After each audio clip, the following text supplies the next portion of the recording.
we're here today to talk about the Courier-Mail Power 100 list, and interestingly, the people who did not make the list this year. So they say a week's a long time in politics, but 4 years is an eternity.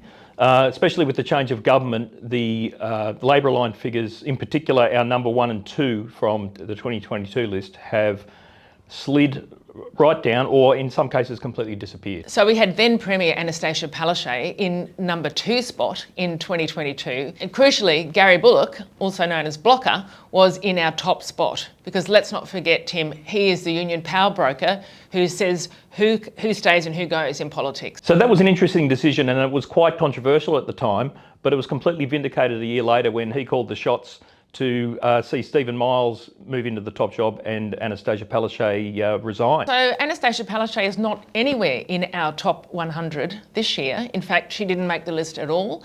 And similarly, her former partner, Dr. Reza Adib, who's currently facing rape charges, he has also dropped off the list. Look, it's probably a matter of timing. I think if we did the list maybe 6 weeks ago, we could possibly have made a case for the former Premier with her board positions and things like that, but she's completely withdrawn from the public eye now with the controversy surrounding her former partner. And crucially, Tim, the timing couldn't be worse for those charges to be laid against Dr. Adib, with Annastacia Palaszczuk's book being launched, and indeed she was meant to go on a whirlwind tour of Australia. Yeah. Well, that had to be cancelled. Absolutely. There's obviously a lot more important issues at play than someone's book, but just in terms of where we ranked her, very much in that, just isolating that as itself, with her withdrawing from public life, it's very hard to find a spot for her on the list. Interestingly, Dr. Adib was, I think, number 19 in 2022, solely because of his influence that he had over the Premier at the time. And he probably would have dropped off the list entirely anyway. But obviously he has. And Tim, keeping with the theme of Labor falling from grace in the power stakes, we have the opposition leader, Stephen Miles, coming in at number 53. Surely he should be much higher than that. Yeah, very low for an opposition leader.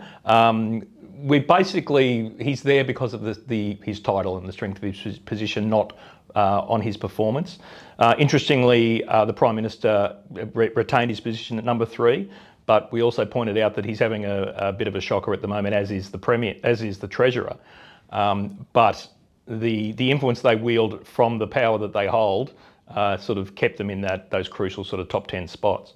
Basically, we've been doing a lot of analysis comparing the two side by side, and 47 people made both lists, which I think is sort of encouraging that the power in Queensland is quite stable. Obviously, probably a third of those changes have been because of the change of government. So the people who are sort of wielding the influence behind the scenes generally retain their places. But then you've got people like Ash Barty, who 4 years ago was one of Australia's greatest active sporting heroes, and has retired and had 2 kids, concentrates a bit on her charity work, but it's still made the list, snuck into the 90s, just because if you walked into a room and she was there, you would be so excited and you'd want to have a chat to her. And if she ever made a comeback, that would be something as well. As a project, this Power 100 is something that we all are very invested in at the Courier-Mail, and it's always interesting to talk amongst our colleagues about who we think should be in and who should be out. Yeah, there's lots of debate. I always like saying there's no right answers, but I think there's wrong ones. And when you put someone a lot higher than they should be or a lot lower than they should be, it gets pointed out straight away. And Tim, our readers are always quick to tell us if they agree or disagree. Exactly, the comments are going crazy. People are really engaging with it, and we encourage that. We want more of it. Tell us if we're wrong, tell us if we're right. To read the full list, go to couriermail.com.au.